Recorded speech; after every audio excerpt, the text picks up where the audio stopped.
વડોદરા શહેરના સરદાર એસ્ટેટ પાણીની ટાંકી પાસે એક ખાનગી ટ્રાવેલ્સની લક્ઝરી બસમાં અચાનક આગ ફાટી નીકળી હતી।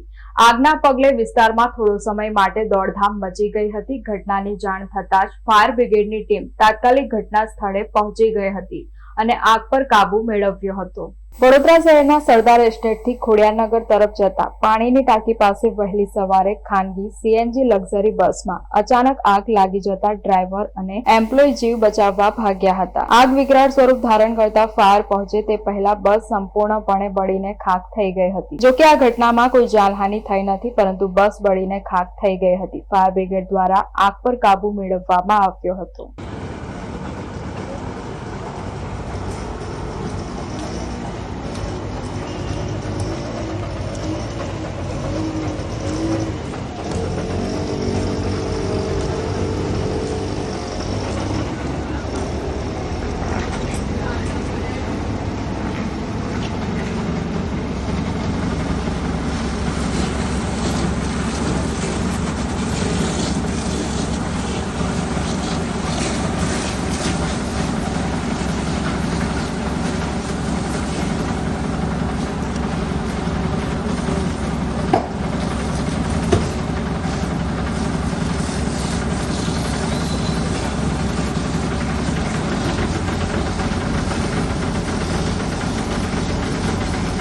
સરદાર એસ્ટેટ પાણીની ટાંકી પાસે આગ લાગી બસમાં।